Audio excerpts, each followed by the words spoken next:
Okay, the streaming started. Okay. So, what is the linear combination of two vectors? So, it is simply, if you take v1, v2, then c1, v1 plus c2, v2 is a linear combination for any two scalars c1 and c2, right? So, if you have, for example, here these two vectors x1 and x2, c1 x1 is this, c2 x2 is this, and this is the vector c1 x1 plus c2 x2, right? So, if you keep on changing the value of c1 and c2, you will get different linear combinations of the same vector x1 and x2, right? All right. Then what is span of a set of vectors? So span of a set of vectors in R2, what we saw. So suppose let us say you have a set of vectors v1, v2, v3 and so on.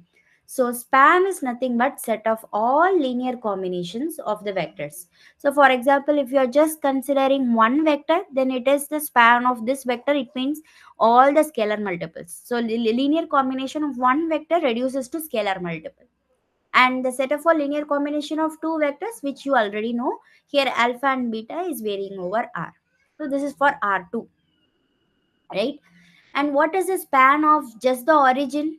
Whatever scalar you multiply to the zero vector, it will be still zero vector, right? So the span of zero vector is zero vector, and span of any single point, single vector, is going to be a line through origin and a comma b, right? So this is the example we saw, right? So if you take for example this vector 1 comma minus 1, which is here, so what is the span of this vector? Do you remember what is this line? Can anyone tell what is this line? Y is equal to,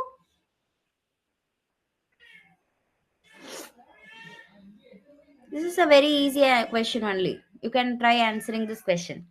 So you see this is a straight line which passes through origin and the point 1 comma minus 1. So what is the equation of this line? Y is equal to, mx plus c. particularly for this line, y equal to mx plus c is the general equation of a line. For this line, see, if this is y equal to minus 1, so what is your x?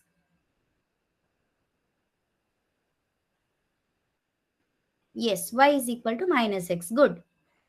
So here you see that this is y is equal to minus x, right? So the span of this set S is nothing but set of all x comma, in place of y you have minus x, where x is in R. So this is your span. So this is a line, right? So if you take any non-zero vector, then the span is a line through the origin and that point. Okay. So, and if you take the standard basis, then the span is the entire R2. How is that? We already have seen this. I'm just recalling these things. So, how is that? If you take alpha times of 1, 0 and beta times of 0, 1, and then you add them up, you simply get set of alpha, beta, such that alpha, beta in R, right? So, any vector x comma y, you see that we can write it as a linear combination of 1, 0 and 0, 1, right? And what are the coefficients? X and y. Okay, so now we have seen up to span of two vectors. So span of three vectors, exactly the same definition. You take the linear combination, all possible linear combinations, that gives you the span, right? So in general, span of a set of vectors is defined as the collection of all possible linear combinations of those vectors, right? And what are the properties we saw? We have already seen these proofs, so I will not be explaining the proofs here because we have already discussed these proofs in the previous session. I guess it was in week 1, I guess, like 1 or 2 maybe. So this is a span of v1, v2, v3 is same as span of a v1, v2, v3 and so on, right? So you see that if we are just multiplying with a scalar, the spanning set is still the same. And when but remember, this scalar should be non-zero. All right.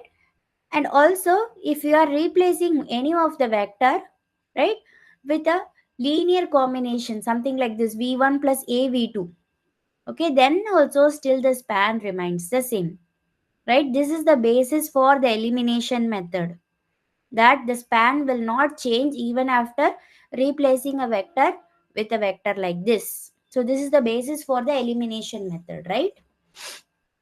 Okay. So instead of just looking at them as properties like this, it is easier to look at the problem, right? So what is the span of these three vectors? So these are the three vectors, v1, v2, v3. How do we apply the elimination method? Everyone please listen carefully, because this is what we are going to do as a main part today, so please pay attention. So you want the first vector here, this part you want it to be 1, which is already 1 here, so there is nothing to change here. And here this part I want to make it 0. So how can I make it 0? What I am doing is that I'm just replacing v2 by v2 minus 2 times of v1, then this becomes 0. The same thing I'm doing for this also. I want to make this part 0. So this also I am doing v3 minus 3 times of v1. So this becomes 0. Right? And now the next thing is that I'm in the last row, this part. In the second column, what is the first entry here that I'm seeing? Now I want to make this entry either 1 or 0. Right? So now I'm seeing if I do v3 minus 2 times of v2, this is actually becoming 0. Right? So I'm now having only two non-zero rows, v1 and v2. Right? And if I'm having two rows, how many of you remember this? Let's see. You are having two vectors, 1 2 and 0 1. Right? So if you look at it in the graph, so you see that this is your 0 1, and your 1 2 is somewhere here. Okay, so this is one vector and this is another vector. Now you tell me, so this is v1 and this is v2. Are these vectors linearly independent? Tell me. Are these vectors linearly independent? They are in different directions. Tell me, are they linearly independent? Yes or no? Yes, ma'am. Yes, right? Because they are in different directions. Also, you can see that they are not scalar multiples of each other. Right? You cannot write one vector as a scalar multiple of the other. Right? So they are linearly independent vectors. This is one important observation you have to see here. And also you see that span of these three vectors is same as the span of these two vectors. Okay, so here you see that whenever you are having two linearly independent vectors, the span is R2, right? The span of two linearly independent vector is R2, right? Now this similar example is done here, but here you see that in this case, instead of two linearly independent vectors, you are left with only one vector here. If you already know this case also, if you have only one vector, what is the span of that vector?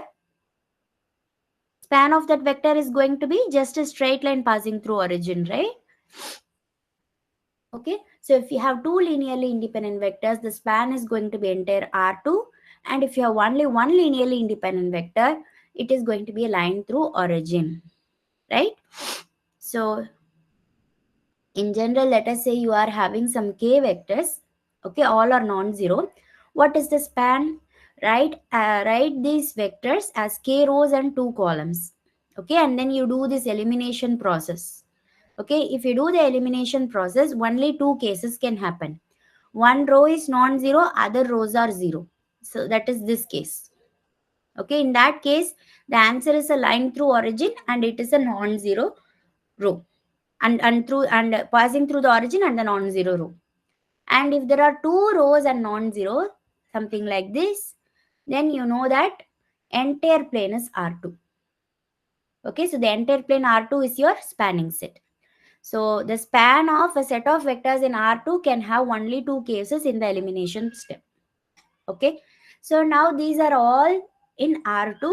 We are going to see the exact similar process in Rn, or in general Fn. Okay, so what is Fn, by the way? How many of you remember this from the previous session? Let us see. What is Fn? Can you tell me? Fn can refer to which spaces? Either Rn, or what is the other scenario? What is the other case? Either it can be the real space or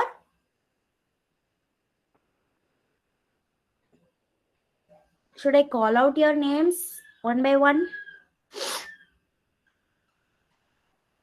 Can anyone tell me what is the other space? Is it covered already or not, by the way? What is Fn? Do you all know or not? At least you should answer this. Yeah, Cn, not C2, Cn. Yeah, correct. Right? So Fn refers to either Rn or Cn. So what is Fn? Fn is nothing but the set of all x1, x2, xn such that your xi's are from F for 1 less equal to I less equal to n. Right? So this is your Fn. Now we are taking some k vectors v1, v2 up to vk vectors. All are from Fn. Okay, so it means they have n components, each of them. Now, what is the linear combination of these k vectors? It is exactly similar to what we have seen in R2. So, it is nothing but C1V1 plus C2V2 plus etc. CKVK. Okay, so now this is called a linear combination with respect to these scalars. Okay, and these scalars are from F. Okay, so this is the linear combination of these vectors v1, v2, vk. So same way, what is the span of a set of vectors in Fn? The span of v1, v2, vk in Fn is defined as the set of all linear combinations of v1, v2, vk. Right? Span is nothing but all set of all linear combinations. It means you vary all the scalars here. Right?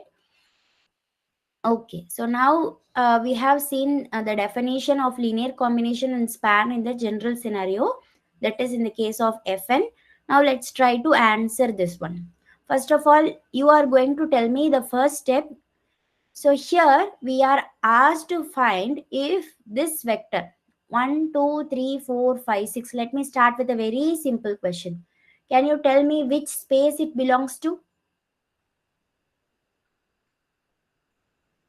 It belongs to which space? How many components are there? Count it.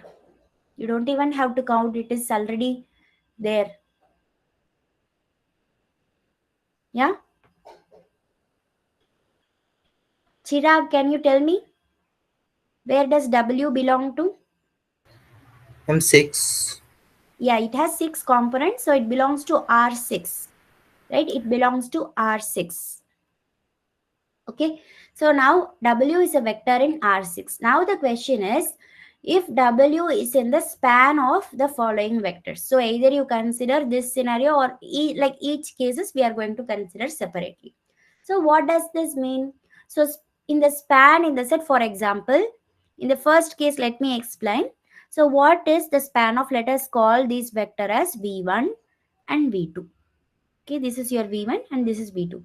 What is span of V1, V2? Can anyone tell the definition of span of V1, V2?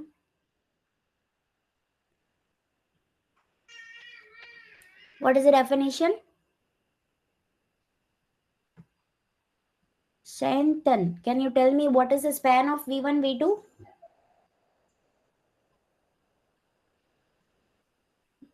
V2 Kumar. All linear combinations of V1, V2. Yes. How can we write it? It is the set of all alpha V1 plus beta V2, where alpha and beta are in R. Okay, fine. So now the question is, does W belong to span of V1, V2? It means we are asked to check, does there exist alpha comma beta in R such that W is equal to alpha V1 plus beta V2. Okay, so this is the question now. Okay, so W equal to alpha V1 plus beta V2. Now let us try to write this in the expression, write the values of W, V1 and V2. So you have 1, 2, 3, 4, 5, 6 on the left hand side, and here you have alpha times of 1, 1, 1, 1, 1 plus beta times of 1, 2, 3, 1, 2, 3. Okay, so now you have, if I am just multiplying and writing, I have alpha plus beta, alpha plus 2 beta, alpha plus 3 beta. The same again, alpha plus beta, alpha plus 2 beta, and then alpha plus 3 beta. Now comparing the LHS and RHS, we will get some set of equations. So can you tell what are those equations? Utkarsh, can you tell me? If you compare the LHS and RHS, you will get some set of equations. So what are they? Unless you are going to answer, I will assume that you are not present.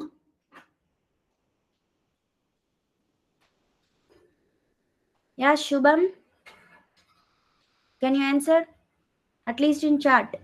You can answer in chat. If you are not confident enough to talk, you can answer in chat. So, Shubham and Utkarsh, can I just note that you are not present? Ayush, Ashish, Ankit, who can answer? No one? Don't you see any equations by comparing each component on the LHS and RHS? Yes. So what you have to first do is that you have to just compare each of the components and write the equations. So first component on both sides, if you compare, you get alpha plus beta equal to 1. Second, if you compare, you get alpha plus 2 beta equal to 2. And then you get alpha plus 3 beta equal to 3. Alpha plus beta is again 4. Alpha plus 2 beta is equal to 5. Alpha plus 3 beta is equal to 6. Right? So you have these equations and you see that now compare these two equations. So if you compare these two equations, what is that you see? You see alpha plus beta equal to 1 and alpha plus beta is equal to 4. This means that 1 is equal to 4, which is not possible. Right? So is this possible? No, Not ma'am. possible. Right? If it is not possible, then what is the answer for this question? No, right? So if this is not possible, the answer for this question is no. Okay. So W does not belong to span of V1, V2. Done? Okay. Fine. Now let us do the checking for the second part, V1, V2. Let us call them V1, V2. So V1 is equal to, what are the numbers? All one again.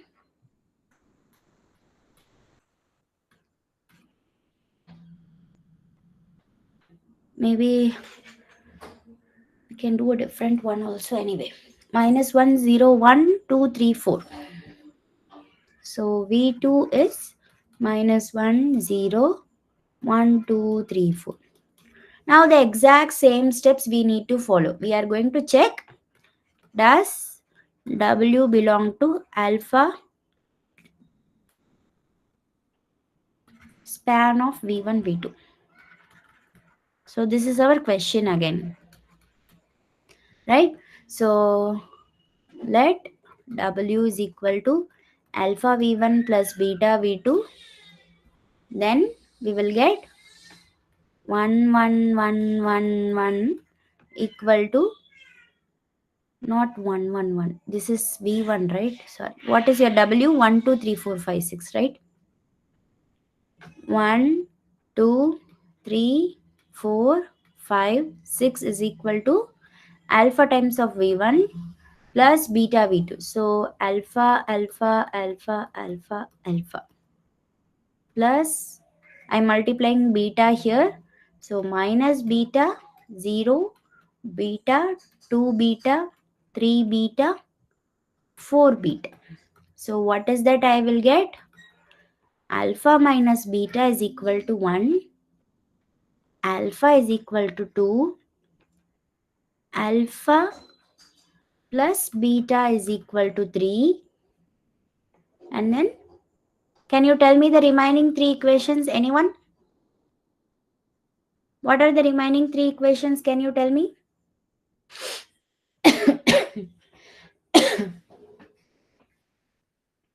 Yes, try to answer. What are the remaining 3 equations? Alpha plus 2 beta is equal to 4. Good. Alpha plus 3 beta is equal to 5. Yes. Alpha plus 4 beta is equal to 6. Good. So alpha plus 3 beta equal to 5. Alpha plus 4 beta is equal to 6. Very good. Right. Now we have already found the value of alpha here. Now our job is to verify whether, first find beta and then verify whether this alpha and beta is working for all the equations, right? So now if alpha is equal to 2 and alpha minus beta is equal to 1, what is beta then? What is beta? 1. 1, 1. right? So we see that alpha is equal to 2 and beta is equal to 1. So from the first two equations, so we have to compare, we have to substitute and see whether all this equation satisfies for this alpha and beta. What about this equation? If you put alpha equal to 2 and beta equal to 1, is the third equation satisfied? Yes or no? Yes. What about the fourth one? So 2 plus 2 times of 1. So is this satisfied? Fourth one? Yes, ma'am. And fifth one?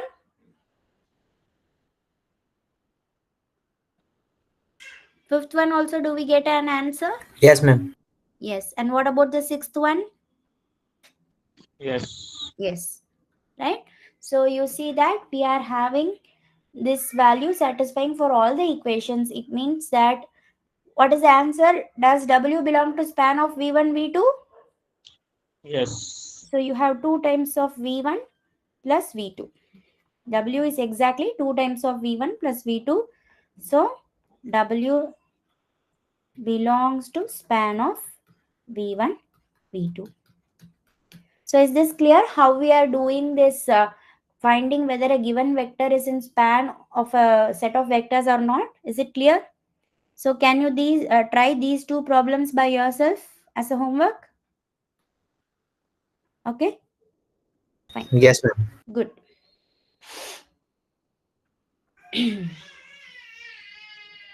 Okay, now we have already seen subspaces of R2, right? Now let us see in general what are subspaces of Fn. A subset, first of all, a subspace should be a subset, right? A subset of Fn is a subspace if you have for any two vectors in S and any two scalars in F, you have AU plus BV is in S. If this is satisfied, then you know that this S is a subspace of Fn. Okay, what does this mean? That every linear combination of U and V for any U and V in S should be inside S. Okay, so here what does it mean? Indirectly, S is closed under addition and S is closed under scalar multiplication, right? Thus the span of any set of vectors v1, v2, vk in Fn is a subspace of Fn, right? Because why? Span consists of all possible linear combinations. So if you take any two vectors and take their linear combination, it is going to be there, right? So span of any set of vectors in Fn is a subspace of Fn. Okay, and also what is the other important point here? The zero vector, the it is a it is always there in any given subspace. You take any subspace, zero vector should always be there. If it is not there in a set, then you can easily say that it is not a subspace, right? For example, we have seen this, right? So let us say you have the line x plus y is equal to 0. right? So suppose you are having another line x plus y is equal to maybe 1. Now you see that this is a subspace, but this is not a subspace. What is the reason? What is the reason? This line passes through origin. What about Origin. this line? This line does not contain the 0 vector, right? All right. So the next topic is what are linearly dependent vectors? A set of vectors v1, v2, vn from a vector space V is said to be linearly dependent. Here our vector space is specifically Fn is said to be linearly dependent if there exist scalars in F, a1, a2, not all 0. At least it means what? At least one of them is 0. At least one of these scalars is non-zero. One of these scalars is non-zero. Then we can say that this vector v1, v2, vn are linearly independent. So if you take the linear combination and equal to 0, so now for this, if you can find scalars, at least one to be non-zero, then you know that this set of vector is linearly dependent. Okay. So now if two vectors are linearly dependent, then they are, you already know. So I even told this, asked this to you here. So now you have two vectors, they are in different directions, or you can see it like this. So when can you say the two vectors are linearly dependent or independent? At least you tell me in the case of R2. Yeah. What is the relation between two vectors if they are linearly dependent? If they are lying on the Same direction. same line, right? If they are on the same line, then you can say that they are linearly dependent. So you can say that they are scalar multiples of each other. How can we see this from the definition? The definition looks very different to understand from what we have seen, right? So let us take two vectors a1, v1, and let us assume v1, v2 both are non-zero. Both are non-zero, right? So now let us consider this. Okay. So now if we rewrite, okay, let us assume for example a1 is non-zero, right? Then you see that v1 is a2 by a1 times v2. So since I have already assumed v1 and v2 are non-zero, I will actually have a1 and a2 both non-zero here. So you see that one of them non-zero will actually tell you that v1 is a scalar multiple of the other, or you can rewrite v2 as a scalar multiple of v1, right? So can you see that this definition reduces to this when we are having two vectors? This definition is nothing new, but we are just extending this concept to a set of n vectors, right? Okay, clear? Sorry. Okay, now can you answer? If there is any set containing the zero vector, will it be linearly dependent or not? What is your guess? Just guess. It can be right or wrong. Everyone just say an yes or no. Try to just say yes or no. You are not going to be graded here if you just write yes or no. What is your guess? Are they linearly dependent or not? Dependent. Why? Is it possible for you to reason? It will pass through origin. No. See, you have to look at the definition and use the definition. Yeah, it is dependent. Okay, any set containing the zero vector is dependent. That is correct. Is linearly dependent. Okay, so now let us say you are having some set 0, v1, v2, vk. Okay, so this is the set, let us say you are having. Now a1, v1, sorry, a1, okay, a0, 0 plus a1 v1 plus etc. ak vk equal to 0. Now I want one of the coefficients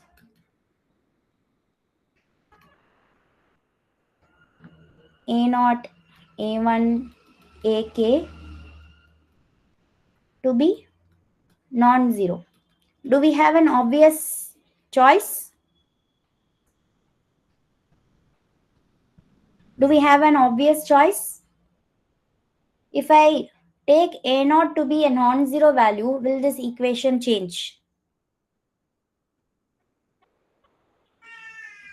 Because we are multiplying with 0. So can I choose a0 to be any non-zero scalar? Yes. Yes. Right? So I can choose a0 to be any non-zero scalar. So if a0 is any non-zero scalar, then you know that according to this definition, we have at least one of the scalars to be non-zero. Then this set is becoming linearly dependent. Right? You understand the reasoning here? Yeah? Okay. Now, a superset of a linearly dependent set is, what is meant by first of all superset? Suppose you have something like this. So A is a subset of B. And what do you call B? B is a,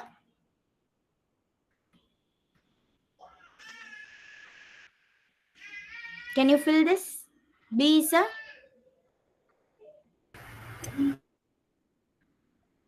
superset of A, correct? Right? It is a superset of A, which is containing A, right? So it means what? Any set containing a linearly dependent set is, what is the answer?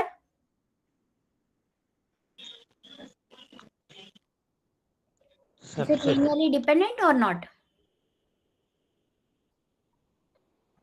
Is linearly dependent only. Okay, again, what is the reason? Suppose you are having some set of vectors v1, v2, vk, and then you are adding another vector u here.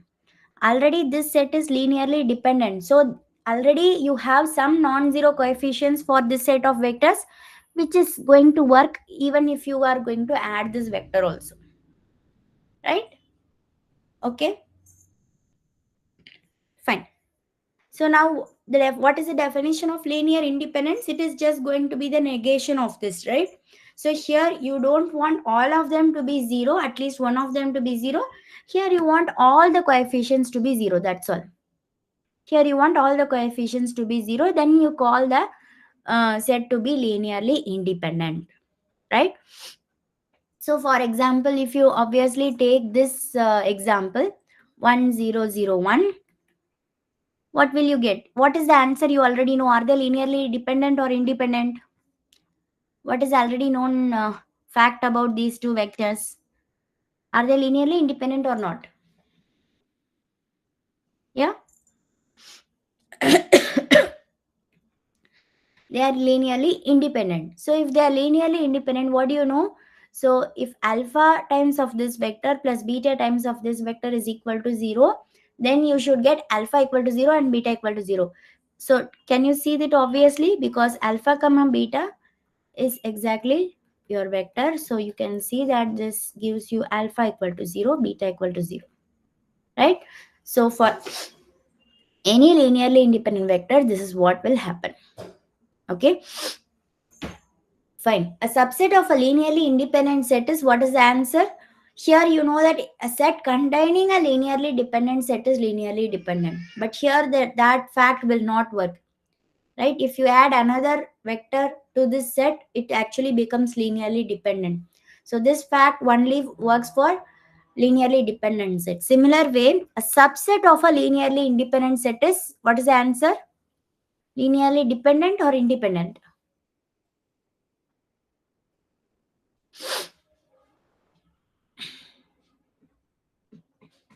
What is your answer? Guess.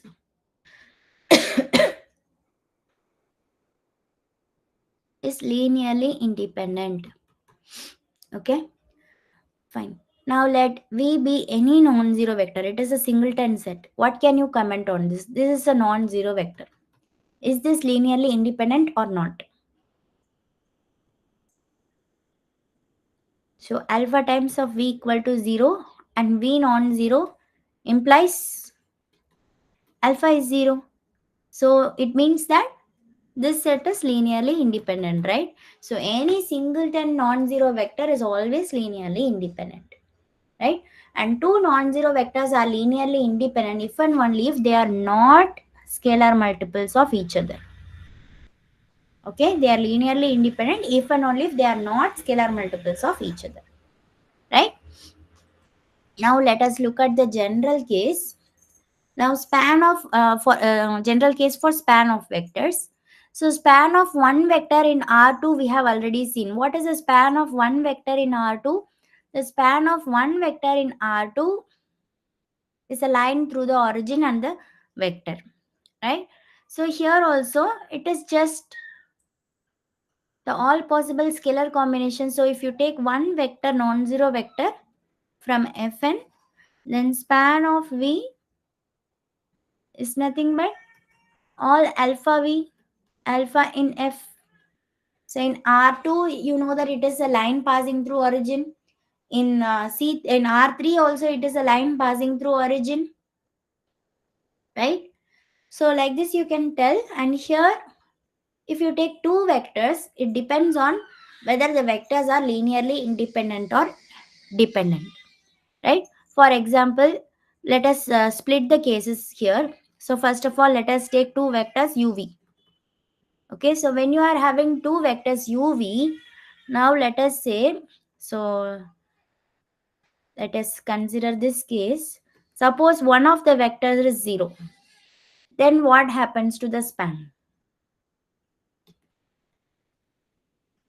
Can you comment?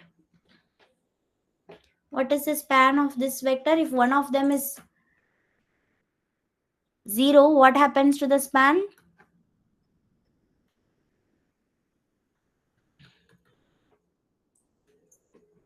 Yeah.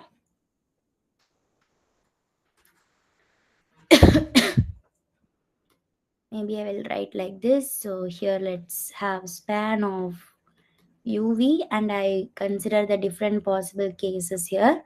So if u is equal to 0, then this becomes the span of v. Now if v equal to 0, can you tell the answer? If v is 0, what is the span of u comma v becoming? Yeah.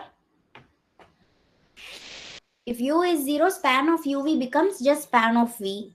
And if v is 0, then span of uv becomes yeah, span of u, right? So if both are 0, then you know that span of 0, right? So I am writing all these cases in the linearly dependent part. You know that linearly dependent means, so u0, v0, u0, v0, all these cases come under the linearly dependent part. And there is another part which comes under this case. What is that? Can anyone tell? If two vectors are linearly, let us say both are non-zero. U non-zero, v non-zero. Both are non-zero. So if they are linearly dependent, what do you know? Both are non-zero and they are linearly dependent. What does that mean? What is the relation between u and v? Scalar multiples. Yes. So one is a scalar multiple of the other. So you can see either you write u equal to alpha v or v equal to alpha v, right?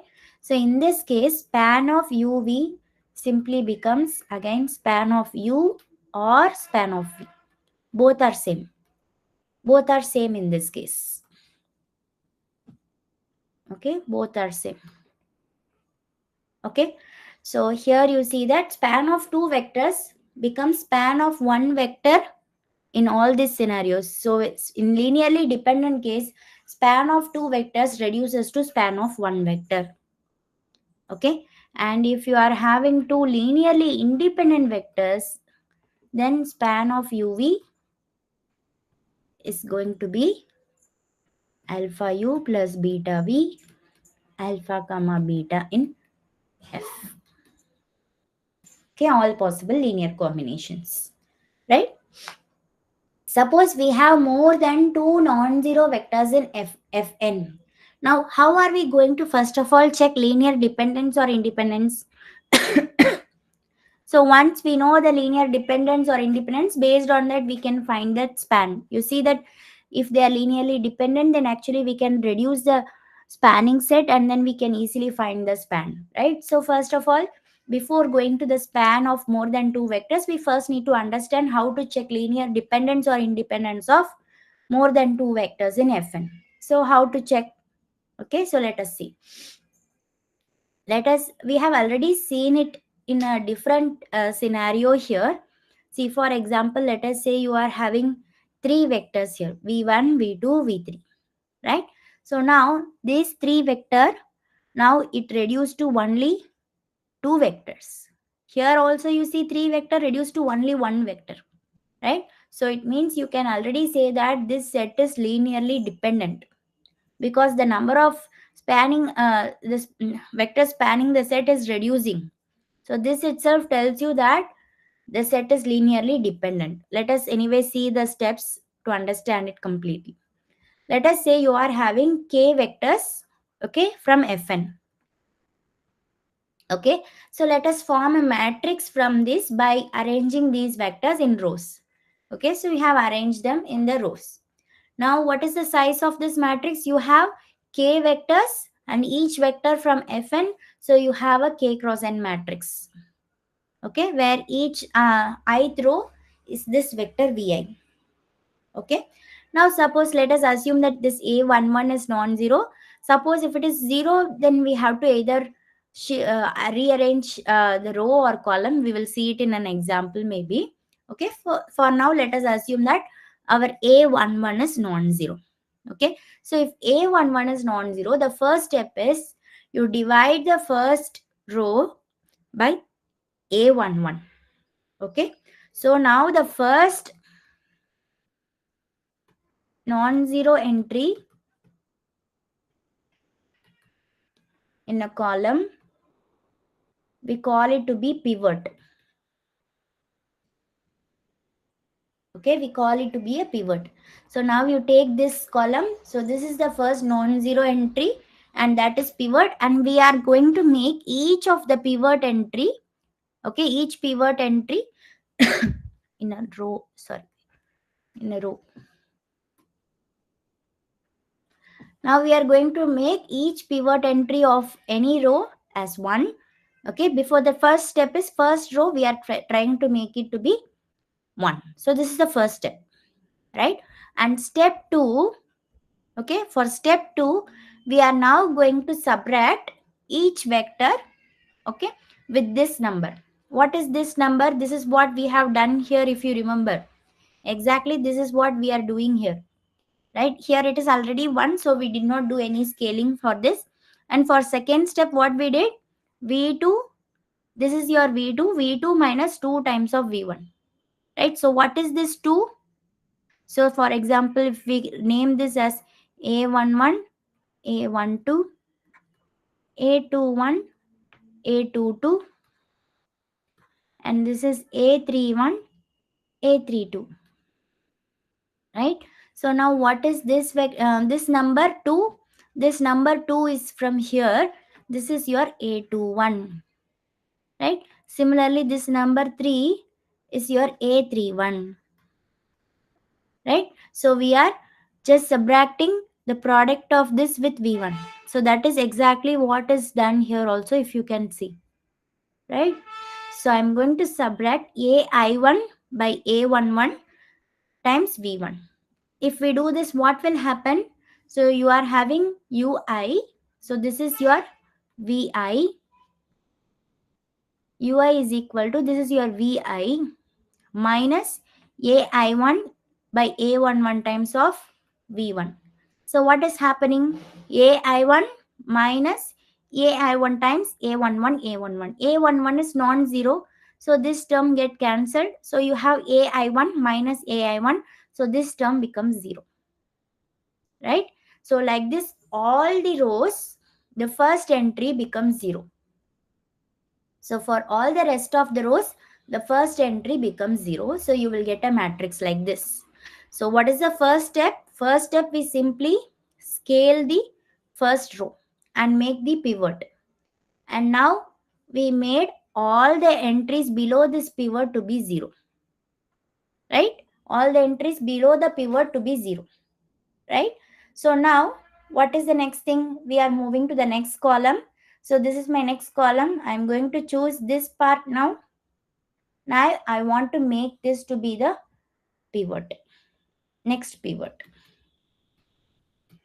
Okay, the pivot for this particular row. It means what? I have to now do the exact same thing I did here for column 1. So for row 1. I'm going to divide this entire row with this and make this 1. Okay, and then you proceed with exactly similar steps. Okay, till you get a form like this. When we see an example, you will understand these steps more clearly. These are abstract, so you might feel very vague, but when we do an example, you will understand it very much better. Okay, so you will get some form like this. Okay, so we repeat this process till we get the following form. Note that if there are any rows that are completely 0, that is 0 rows with all entries equal to 0, we move those rows to the bottom of the matrix. So these are the 0 rows. Okay, so if an all 0 is obtained at any point, if all 0 row is obtained at any point, then the set is linearly dependent. If not, we say that v1 v2 are linearly independent. Now let us look back. Here we did this elimination process, right? Now these are the pivot, right? Did we get any completely 0 row here? Yes or no? Do we have a completely 0 row? Yes or no? This is an important process to understand this whole week. Yes, ma'am. Right?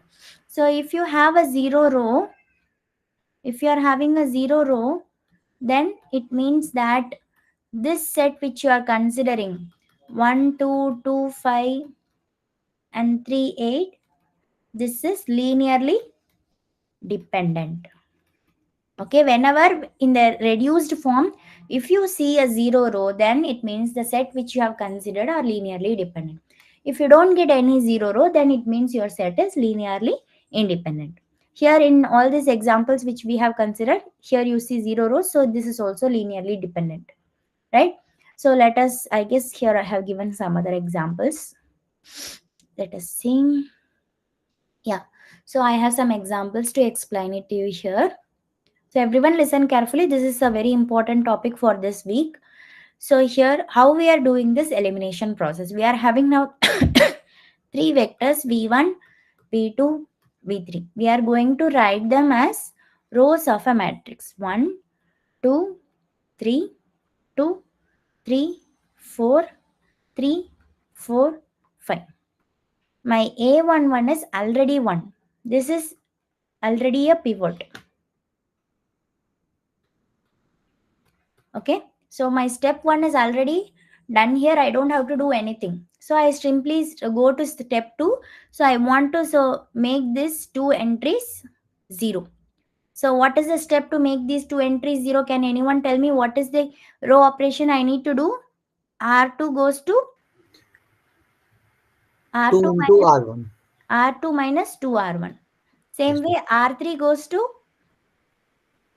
R3 minus R3 minus 3R1. right.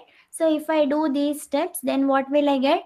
I will get 1, 2, 3, and then here what will I get? 0, and then R2 minus 2 R1 means 3 minus 2 times of 2 minus 1, and then here 4 minus 6 minus 2, and here what will I get? 0, 4 minus 6 minus 2, and 5 minus 9 minus 4. Correct? This is what I will get. Now I am going to repeat the same process here. Now I want to make this to be my pivot. So make this as pivot. So to make it pivot, what is that I need to do? I want to make it to be 1. I want to make it 1. How can I make it 1? How can I make it 1? R2 by minus 1. Right? So if I do this, then that becomes simply 1. So 1, 2, 3, 0, 1, 2, 0, minus 2, minus 4. Right? So now this is a pivot for me. For this row, this is a pivot. Now I want to make this entry 0. How can I make this entry 0? What is that I need to do? R3 goes to, can you tell me what is the row operation? R3 minus 2 into R2. 2. See here, minus of minus 2. Right? R3 minus 2 times of R2. So minus into minus becomes plus. Do you all understand why I am putting plus here? When I'm just having 2, I just put minus 2. Now I'm having minus 2, so I have to put plus 2. Because minus of minus 2. Right? So now you will get 1, 2, 3, 0, 1, 2, 0. Can you tell me what is the last row? 0, 0. Right? You got a 0 row here. So if you have got a 0 row, what does that mean? Linearly dependent. Linearly dependent. The given set of vectors are linearly dependent. So your V1, V2, V3 are linearly dependent. Do you understand, all of you? How do you do this elimination process? Yes? Yes, ma'am. Okay, now can you try this problem 2 on your own? You have to follow exactly similar steps. Okay, try to do the problem by yourself. V1, V2, V3. Okay, try to complete it. I'll be back in 5 minutes. Okay.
So have you completed?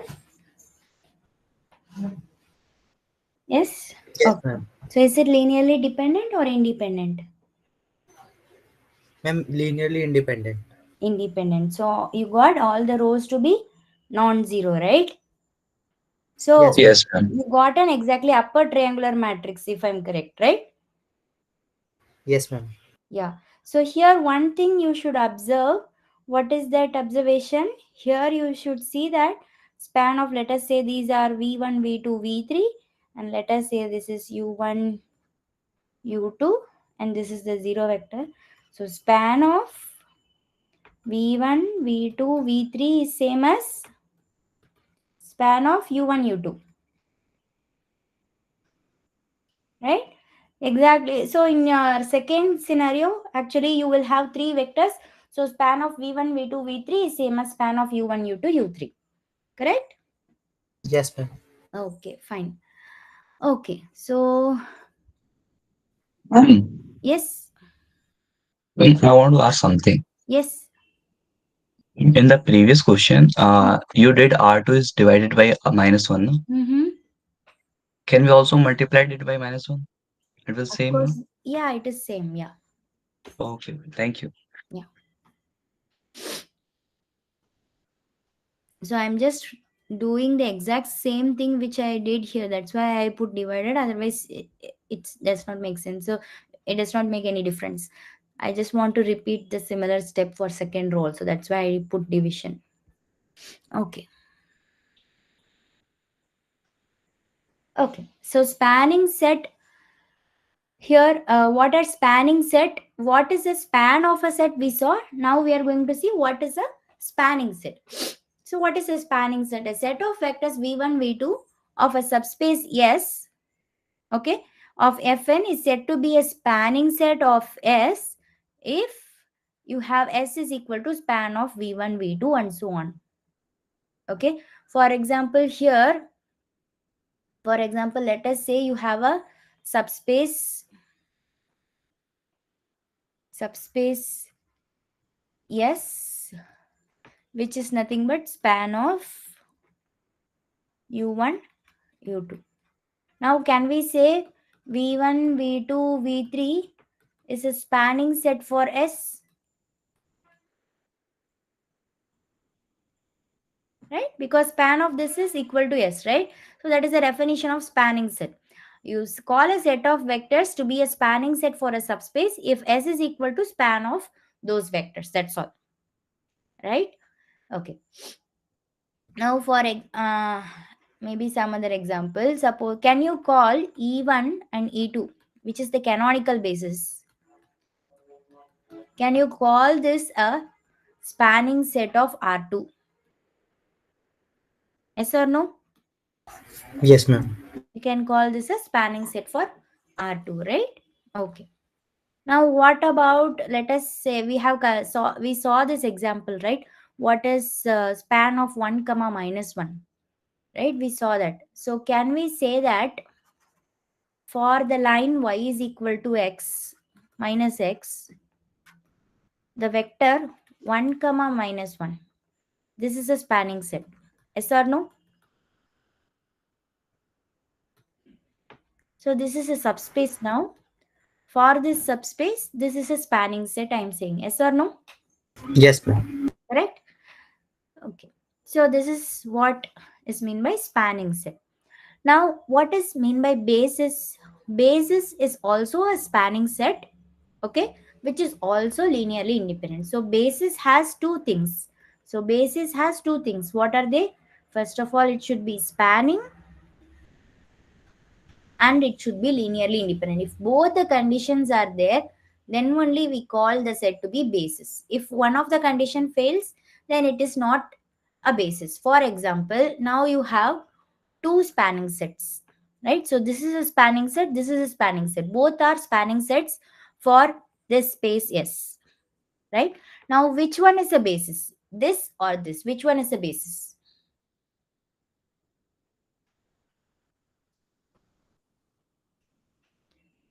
See, for basis, you want another condition which is linearly independent. So from here, we already saw that v1, v2, v3 are linearly dependent. So can this be a basis for this space S?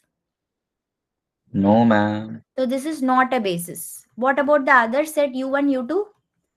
This can be a basis, right? Because you see that these two vectors, you cannot write one as a multiple of the other. So this forms a basis for S. Correct? Okay. Yes, ma'am. Okay. Now what is the dimension?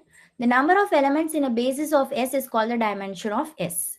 For example, for this particular space S, the dimension is 2. So here dimension of S is 2. What is the dimension of R2? So this is a basis for R2. So what is the dimension of R2? The number of elements in your basis. How many you have?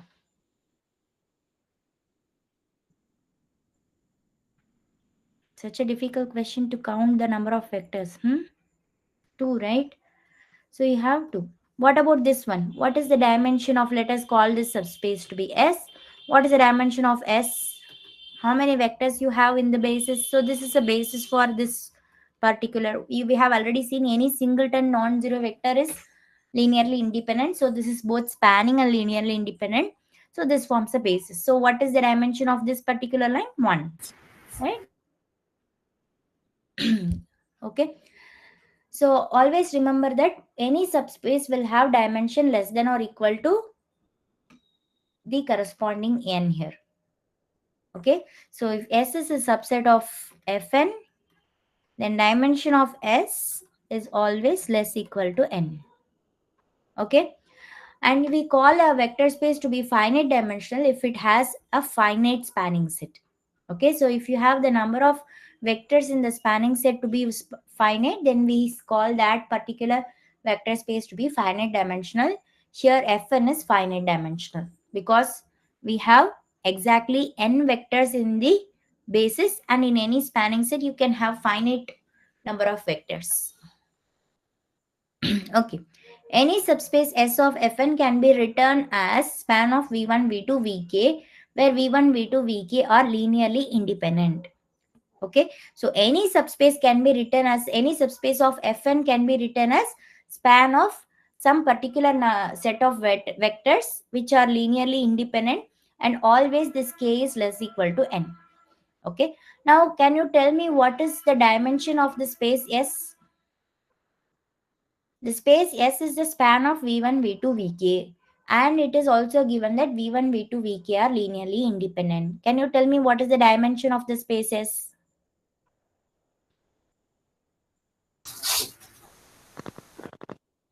Yeah, A. it is K, right?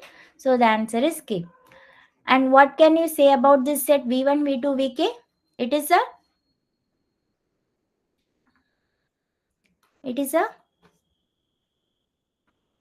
basis of S, right? It forms a basis. Okay. So always remember, if you are having a linearly independent set and a spanning set, the number of elements in the linearly independent set is always less than the number of elements in the spanning set. Okay. You cannot have a linearly independent set which has more elements than the spanning set. So because of this reason, here is an important point I should mention.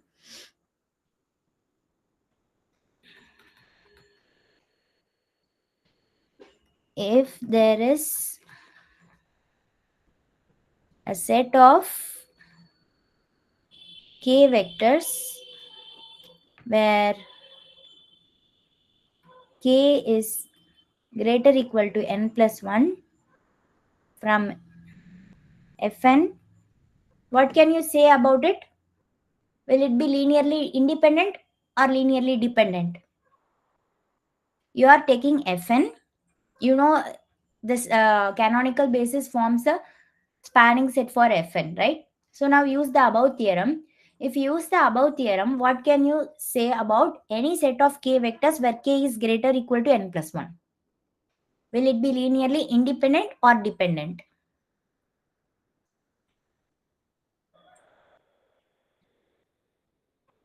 See, if your k is something bigger than your n, Can it be linearly independent? If it is linearly independent, you already see that it is something, the number of elements in that set should be less than the size of the spanning set. Right? So here tell me now, can this be linearly independent? You don't understand or you don't know? I don't. If you keep quiet, I just feel I can simply read out the slides instead of explaining. If you don't understand, at least Didn't tell you don't understand, then I can explain. didn't get it. Can you explain again? Yes, yes, this is better. See, for example, let us try to see it in R2. In R2, what is the spanning set you already know? You know, this is a spanning set, right? So this is a spanning set. Now, what is the size of the spanning set? You have 2 vectors. Now, I'm considering any set which has more than 2 vectors, maybe v1, v2, v3, or v1, v2, v3, v4. Okay, so more than 2 vectors I am considering in R2. Now, will this be linearly independent or not? Okay, so what will happen for this elimination method? Actually, you see that you will have something here and then you see, and you will have 1 here, 1 or 0, right? You will have 1 or 0, and here 0, and then the remaining things are 0 for more than 2 vectors. This will be the scenario for more than 2 vectors. So obviously, what will happen to these vectors in R2? Can you tell? You see 0 rows here. So they are, Dependent हो जाएंगे. yeah, they are linearly dependent, right? So the same is the case if you do R3, R4 or anything, okay? So for any Rn or Fn, you have a spanning set with n vectors, spanning set of n vectors. So any set with more than n vectors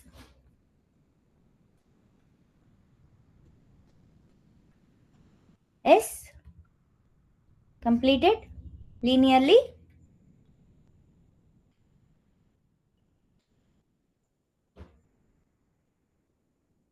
Here your n is nothing but this 2. If you have more than, so for R2, if you have more than 2 vectors, you know it is linearly dependent. The same instead of Rn, if I'm having R2, if I'm having Rn and I'm asking any set with more than n vectors, just replacing the 2 with n. What is your answer? It is linearly dependent. Dependent. Okay, you understand? So you can also see it from the theorem here. How can you relate it with this theorem?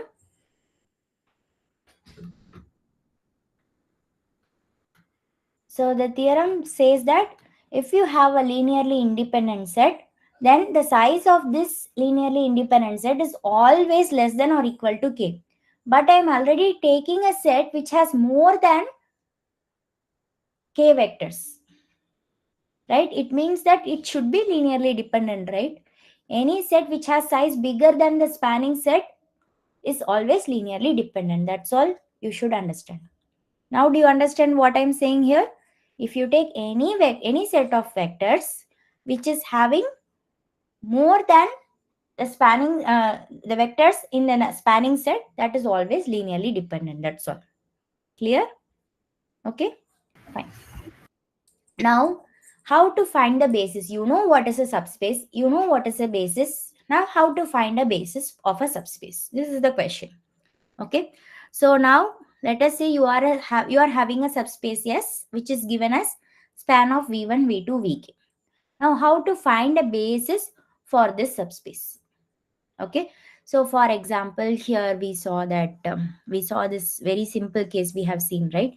So we had these 3 vectors. So S is span of 1, 2, 2, 4, 3, 6, right? We had something like this. So what is the basis for this? How do we do? So we already have done this, right? So you write it like this. You do the elimination process. So if you do the elimination process, you will simply get this, right? So now, what is your basis for this S? Can you tell from here? What is your basis? The vector 1, 2, right? So that forms a basis for S. So similarly, if we have any k vectors, you write them, you do the elimination method, you leave out the 0 rows if there are any, okay? And then whatever rows you are having, those rows will be your basis, okay? So let us try to see some example, and also note that the span of all these vectors. So S is equal to span of 1, 2, right?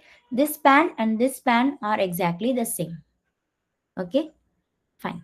So find the basis and the dimension of the subspaces with the following spanning set, okay? So the first set we are having is this. So let us call this V1, V2, V3. So let us try to do the elimination process. 1, 2, 3, 4, 2, 3, 4, 5, 3, 4, 5, 6. Now if we do the elimination process, already we have the first entry to be 1. So what is the next step here? How can we make these entries to be 0? R2 goes to R2, R2 minus twice of R1. and R3 goes to? R2 minus thrice of R1. Good. So if we do this, then we get 1, 2, 3, 4. Here 0, 0. And here -1. Here also you have -2.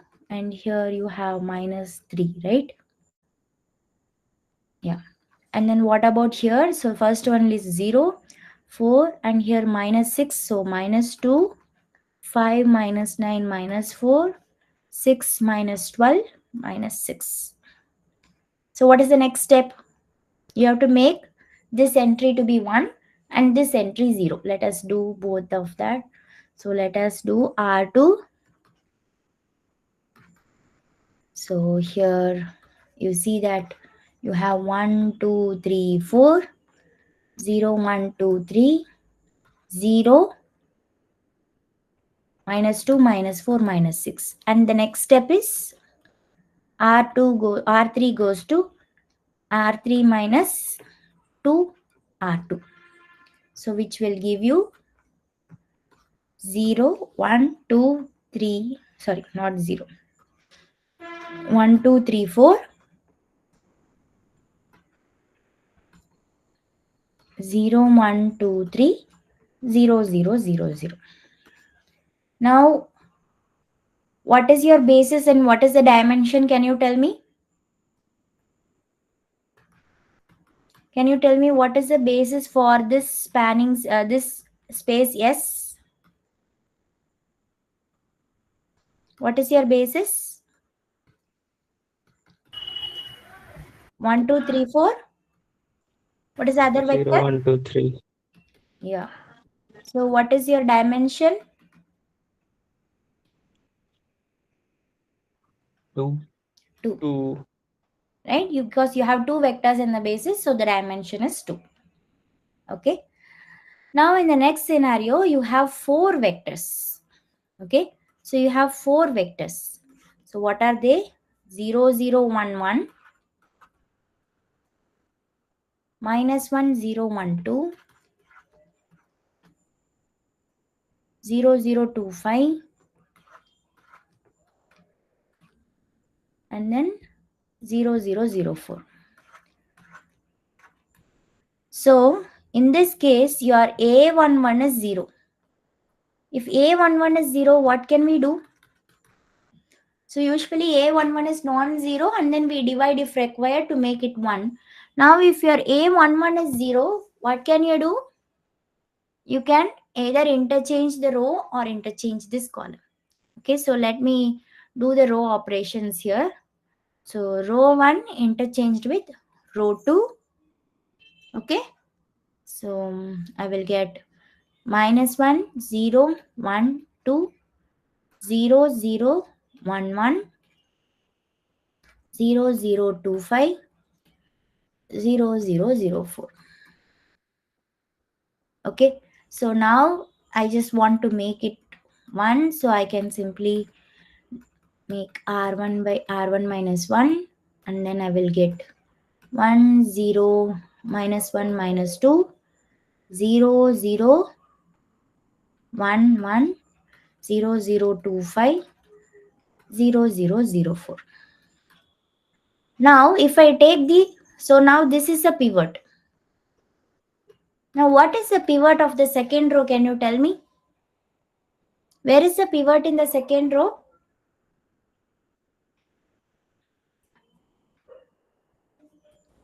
The pivot is the third entry here, right? So this is your pivot. So if this is your pivot, then you want to make this entry 0, right? How can you make this entry 0? What is the operation to make this entry 0? Can anyone tell me? Yes, it's the usual one. What is it? R3 minus 2i of R2. Yeah. So that will give you 1, 0, minus 1, minus 2, 0, 0, 1, 1, 0, 0, 0, and 5 minus 2 is 3. And then here 0, 0, 0, 4. Right? Can you tell me what is the next step? So now you have to look at the next row and make this as your pivot. How can you make this as your pivot?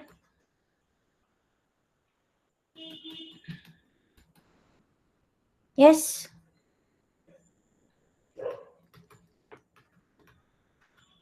That's all. You have to divide it by 3.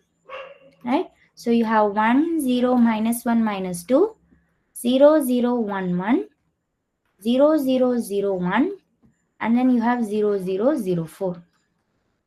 So now this is your pivot. This is your pivot. And you want to make the entry below the pivot to be 0. How can you make that to be 0 again?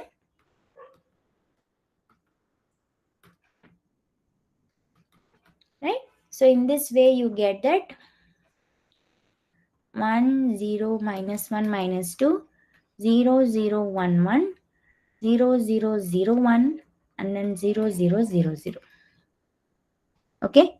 So now can you tell me what is the basis? Basis is 1, 0, 0, minus 1 minus 2. Yeah. 0, 0, 1, 1. Yeah.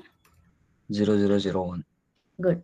So this is a basis. If this is a basis, what is the dimension? 3. Yeah. Okay. Is this clear? How are we finding the basis and dimension? Is it clear for everyone? Yeah? Fine. So So we can only interchange the rows, correct? We cannot interchange the column, right? columns also we can do. But it will change the coordinate, right? But that does not matter here. We actually can do either row operation or column operation. It is not going to Yeah, change. operation is fine, but interchanging, right? Yeah, see, actually here we have not introduced them as row operations or column operations, but usually this is what we call as Gaussian elimination. Okay, so this elimination method is called as Gaussian elimination, and for this elimination process you can do whatever operations, in fact all these operations, whatever you are doing here. So all these operations, so we have 3 operations mainly. You can interchange, you can multiply, or you can do something like this. So all these 3 operations either can be performed for the rows or for the columns.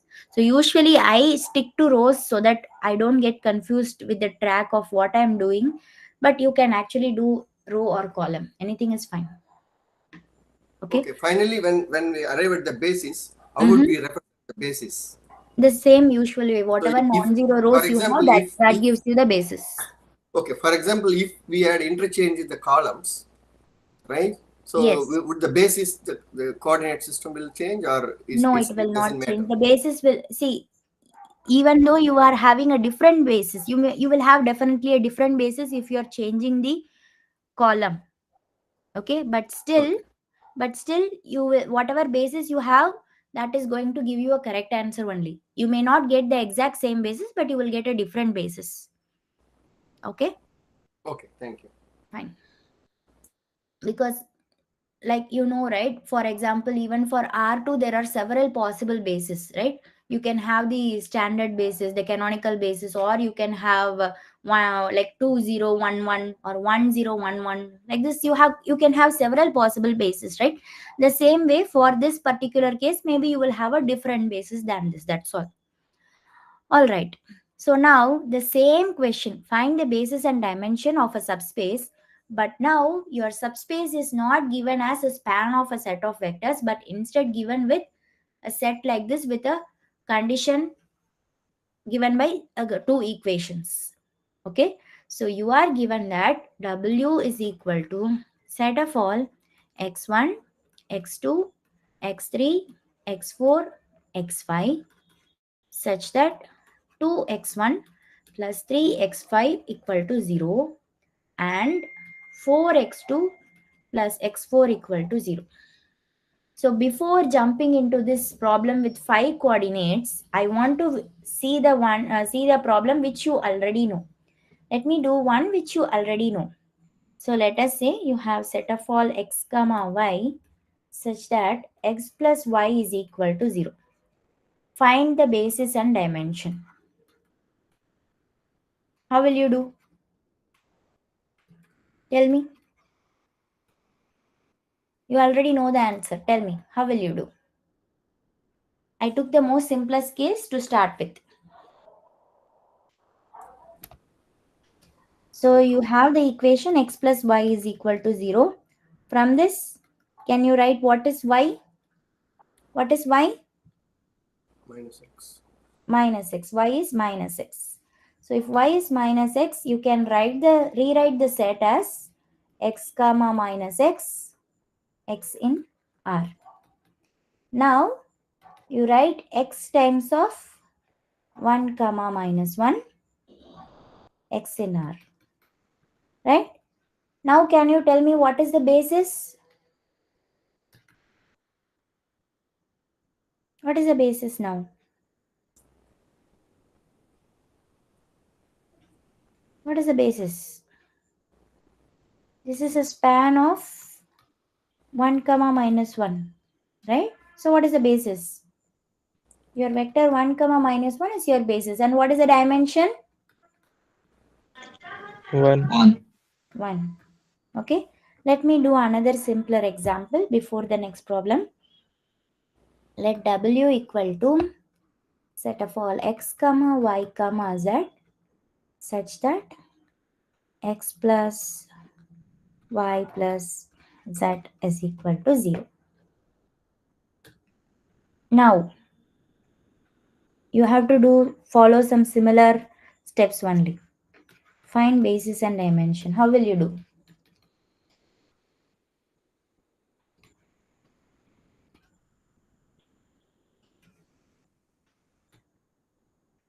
How will you rewrite this equation x plus y plus z is equal to 0? From this, how can you write z? Z is equal to? Minus x minus y. Yes. So let us rewrite W as set of all x comma y comma minus x minus y, x and then x and y in R.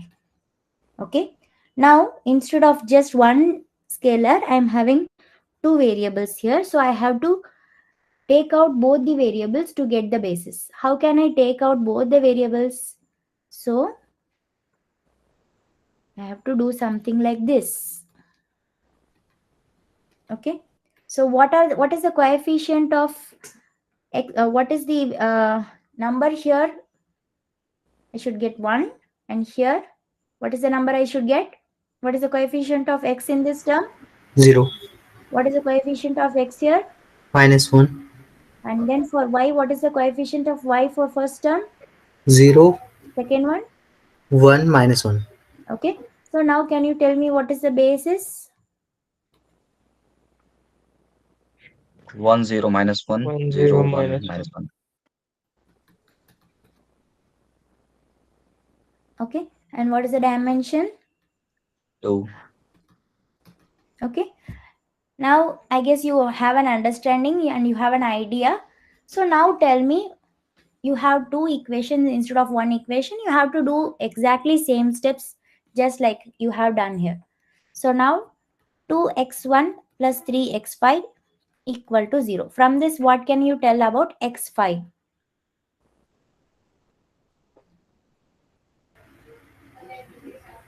Minus 2x1 upon 3. Right?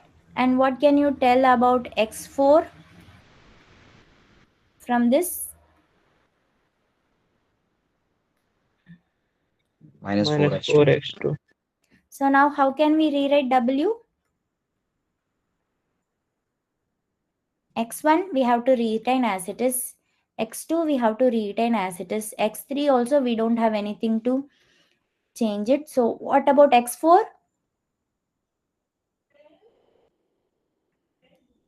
Minus 4x2. 4x2 And what about x5? minus 2 by 3x1. Okay, so you have now three variables. So x1, x2, x3 in R. All right. So now this x1 and x2 and x3 you are going to split. What are the coefficients of x1 in each component? Tell me.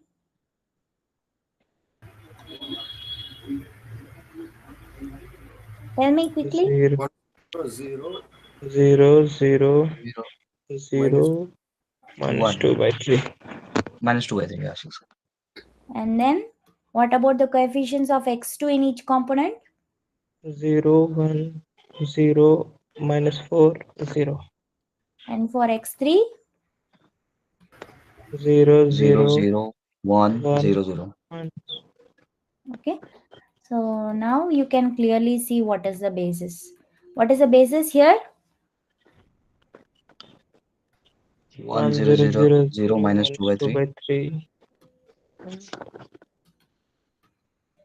And then 0, 1, 0, minus 4, 0, and then 0, 0, 1, 0, 0. Right? So what is the dimension? 3. 3. Okay, is it clear how to obtain a basis and dimension, whether you are given a set like this, okay, whether you are given a set like this or you are given a subspace like this, how to obtain the basis and dimension? Are you all confident to solve this kind of problem? Yes? Good. Yes, ma'am. Okay. So this is the last topic we have.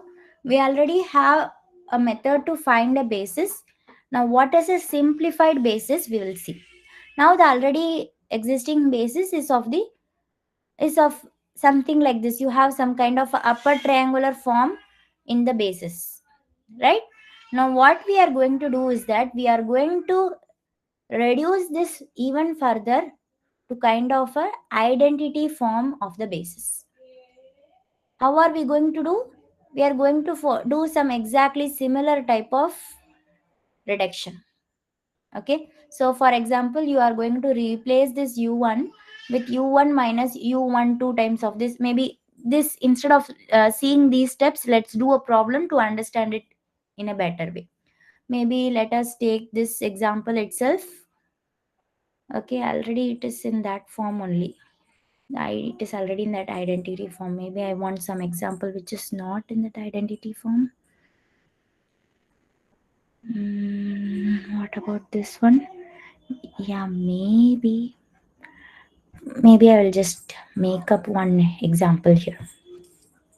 Okay, let us say you are having some bases like this: 1 2 3 0 1 0 1, maybe minus 1. Okay, and then you are having 0 0 1. Okay, let us say you are having a S spanned by this set of vectors. Now find a simplified basis.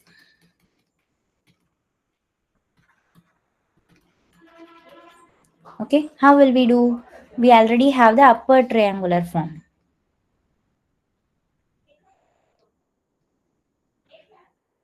Okay, so now how will you simplify this basis further?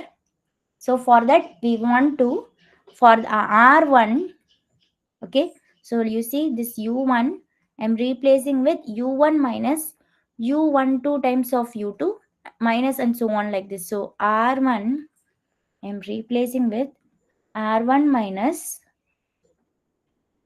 2 times of R2, okay, 2 times of R2 and minus 3 times of R3. Okay, so 2 times of R2 and 3 times of R3. So what will happen to your first row? Your first row becomes, tell me, 100. right? So this is what is your first row. And what are you going to do? You are do with your second R2. Now your R2 minus 1 times of R3.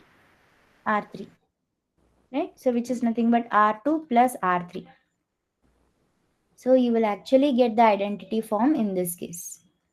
So this is a basis. In fact, this is your R3. So you got a canonical basis of R3 here. Okay, fine. So instead of this, suppose maybe you have, let me take another example where you don't get exactly the identity, but some kind of an identity form maybe. So maybe let me take 1, 2, 0, 3. And then you take 0, 1, 0, 1. And then let us say you have 0, 0. Yeah, 1, 0 or something like this. So now what will you have? 1, 2, 0, 3, 0, 1, 0, 1, 0, 0, 1, 0. Only one thing you need to reduce. What is that one thing you need to reduce to get the identity form? Only one step is required here for simplified basis. What will you do? R1 goes to, you have to make this part you want now to be, because you have to choose the square part, and that square part should look like identity. How can you make this look like identity? How can you make it look like identity? R1 minus 2 R1 minus twice of R2. That's all, right? That will give you this form 1, 0, 0, and here 3 minus 2. So this becomes 1, 0, 1, 0, 1, 0, 0, 1, 0. So this is your simplified basis. So you understand There how should be twice of R2, no? Sorry? There should be twice of R2, yeah. Yeah. Thank you. So this is your simplified basis. Is this So clear? what- The concept of So here- simplified basis, is this clear? So it means simplified basis mean it should be having always one, that identity form. That's The first simplified. square part should be looking like identity. That's all. But what are we doing here? So it may not be possible to get this form for many matrices. It Is is that the possible. It is issue? possible. When you see, in fact, this is what here the term simplified basis is used. Actually, this kind of form is called the RREF form. You call it sometimes in Gaussian elimination the reduced row echelon form, you say. So this is always possible for any matrix. This form is always possible. Okay, so you may not get the identity exactly, but you will get something like an identity. Okay. Fine. So what are the things we have seen today? We have covered the agenda, right? We have seen what are the span of vectors for any Fn, right? And then we saw linear dependence and independence, right? Span is nothing but all possible linear combination. And linear dependence and independence, how do we conclude? If we have one or two vectors, you know easily how to conclude. If you have more than two vectors, the method we are relying is the elimination method. right? And then what are spanning sets and bases for Fn? We have seen spanning sets are sets whose span is the whole space, and basis is nothing but a spanning set which is also linearly independent. And the number of element in the basis is called the dimension, right? And these concepts were already covered by Shubham, right? Linear transformation, range and null, fundamental theorem. I guess these are already covered, vector spaces. So these were the remaining topics, and I hope you all understood the topics which are covered today. Any doubts in the session today? Everything is clear? Yes, ma'am. Okay, good. Okay, So then. when will be added to the web, this Yes, PDF? yes, this will be, yes, this will be given to you. Yeah. When it will be available? Because last week I was searching for it. It was not available in the supplementary, right? Is it in the supplementary section? Maybe I don't know. So if you have some issues in getting this form, maybe one thing I can do, just a minute, I will try to I don't know whether I can put it in the GChat. Are you there in the GChat? Everyone is there using GChat, right? This 25P1 Maths 2. This is the group for this particular course, right? Yes, ma'am. Yes, ma'am, it is fine. Yes, Madam. ma'am. Yes, ma'am. Maybe I can upload this one there. I will check it.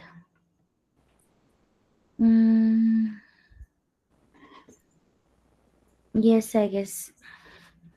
Week 5, session 3. Just check your GChat, everyone. I guess it is already there in your GChat. Yeah, ma'am, it's available. Okay. Yeah, yes. Okay. So I guess this is quicker for you, right? Maybe I will do this after every session. Yes, ma'am, it is good if you do that.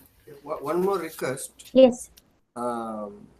We have the practice questions, correct? Yes. The content. So would it be possible to have the answer, at least the final answers? Because that's how we verify, right? We do the. I guess you have already the final answers. When you click submit, I guess you automatically get the answers for the practice question.